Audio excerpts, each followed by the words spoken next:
कैसे हैं मेरे कलाकार दोस्तों।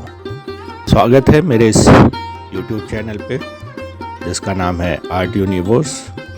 YouTube पे आप इसको आर्ट यूनिवर्स 10 के नाम से सर्च कर सकते हैं। इस चैनल पे मैं आपको different art form, different art medium जैसे water colour, oil pastel, poster colour, acrylic colour, इन सब कलर्स के बारे में और उससे रिलेटेड पेंटिंग बना करके आपको डेमोस्ट्रेशन देता हूँ और बातें करता हूँ बहुत ही आसान भाषा में, हिंदी भाषा में, और अच्छी तरीके से डिटेल जानकारी देता हूँ।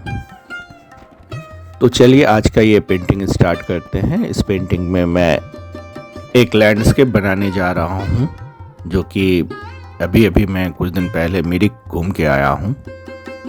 वहाँ के एक फ़ोटोग्राफ से मैंने ये पेंटिंग बनाया है। सबसे पहले लैंडस्केप देख करके उसकी ड्राइंग एकदम लाइट फॉर्म में करिए। अक्सर मैं देखता हूँ कि बच्चे डार्क ड्राइंग कर लेते हैं, फिर जब काम कंप्लीट होता है, जब आपकी पेंटिंग कंप्लीट होती है तो वो सारा ड्राइंग का जो आउटलाइन है वो दिखने लगता है। तो कोशिश करिए कि एकदम लाइटर फॉर्म में आप ड्राइंग करें।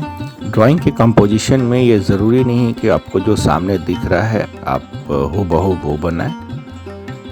आप चाहें तो इसमें थोड़ा सा मॉडिफिकेशन ले सकते हैं, जैसे मैंने इस पेंटिंग में किया है। इसमें जो फेंसिंग बनाया गया है वो थोड़ा सा वेरी किया गया है और कुछ जगहों पे थोड़ा सा वेरिएशन लाया गया है, कलर ट्रीटमेंट में वेरिएशन लाया गया है। तो आप इस तरीके से कर सकते हैं। आप फ्लो इसको डिफरेंट अंदाज में कर रहा हूँ। आप देख ही सकते हैं कि सबसे पहले मैंने येलो ऑकर को एकदम पतला डिसॉल्व करके ऊपर फ्लो किया है। उसके बाद सैप ग्रीन को अच्छे से थोड़ा सा गाढ़ा थिक लगा करके और जहाँ जहाँ मुझे बैकग्राउंड दिखाना है उन सब जगहों पे अच्छी तरीके से अप्लाई कर दे रहा हूँ। इस तरीके के फ्लो करते समय आप ड्राइंग के एजेस का विशेष ध्यान देंगे कि कहाँ पे हमें शार्प लाइन क्रिएट करना है और कहाँ पे मुझे मोटे मोटे लाइन या मोटे पैचेस लगाने हैं। ये फ्लो का अंदाज थोड़ा डिफरेंट है। आइए एंजॉय करते हैं इस पेंटिंग को। किसी भी पेंटिंग को करने से पहले आपके माइंड में ये बातें होनी चाहिए कि कहाँ पे मुझे कैसे कलर रखना है और किस ड्राइंग में मुझे क्या करना है। यानी आउटलुक आपके माइंड में पहले होनी चाहिए, फिगर पहले आपके दिमाग में बन जानी चाहिए। यहाँ पे पीछे की तरफ जहाँ जहाँ ग्रेनरी स्टोन दिखना है वो मैंने ऑलरेडी अप्लाई कर दिया है। अब मैं यहाँ पे फ्रंट एरिया को ड्रॉ कर रहा हूँ जिसमें मैंने येलो ऑकर और सैप ग्रीन का इस्तेमाल किया है। इसमें पतला घोल करके आप पैचेस का ध्यान दीजिए कि मैं ब्रश स्ट्रोक कैसे चला रहा हूँ। अब आगे के पेड़ पे भी एक एक करके डिटेल कर लेंगे। मैं यहाँ पे सोर्स ऑफ लाइट का ध्यान रख रहा हूँ। सोर्स ऑफ लाइट के अकॉर्डिंग मैं येलो ऑकर का इस्तेमाल कर रहा हूँ जो कि पेड़ के एक साइड में हल्के एकदम पतला डिसॉल्व करके उसको लगा रहा हूँ। नीचे हल्का सा ब्राउन सैना डाल दे रहा हूँ। बैकग्राउंड में जो मैंने फ्लो किया है वो इफ़ेक्ट ऐसे ही रहने दूंगा, उसमें बहुत ज़्यादा काम नहीं करूँगा। 2-4 पत्ते बाद में बनाऊँगा इधर उधर करके। और फ्रंट में जब मैं कलर लगा रहा हूँ तो आप अच्छे से देख लीजिए कि मैं इसमें एकदम लाइटर टोन का इस्तेमाल कर रहा हूँ, क्योंकि water colour light to dark काम करने के लिए ज़्यादा अच्छे से होता है। तो आप उस तरीके से इस्तेमाल कर सकते हैं। जो हट है उसमें मैं ब्लू टोन लगा रहा हूँ, तो ब्लू के लिए मैंने कोबाल्ट ब्लू का इस्तेमाल किया हुआ है। और जो ऑब्जेक्ट्स है जहाँ जहाँ मुझे डार्क लाइट रखना है उसको बचाते हुए मैं लगा रहा हूँ। आप बहुत फास्ट कलर रखने की कोशिश मत करिए। जब जहाँ पे अच्छे तरीके से ड्राई हो जाए उसके बगल में मुझे कैसे कलर रखना है इसका अनुमान करके ही आप कलर रखें।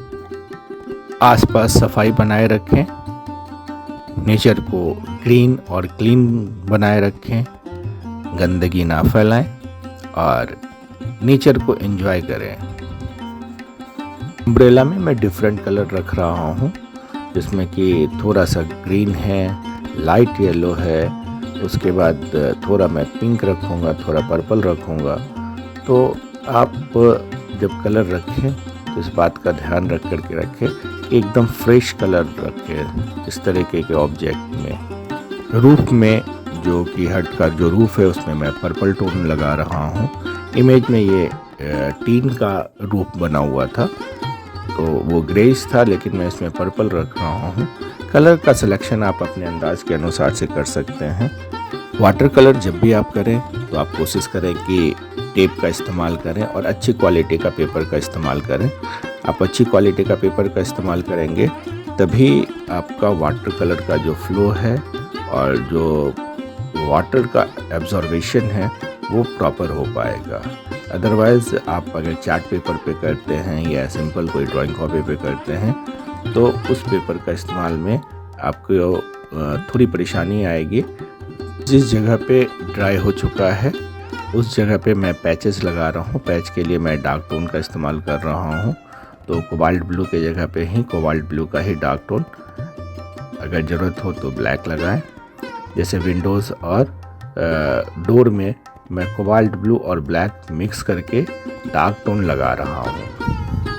जिस भी बोर्ड पे आपने पेपर लगाया हुआ है, जिस भी सरफेस पे आपने पेपर लगाया हुआ है, उसको थोड़ा सा टिंट कर लीजिए फ्लो के समय, जैसे कि फ्लो का जो वाटर है वो नीचे की तरफ आ सके और डार्क टोन आपका डेवलप हो सके।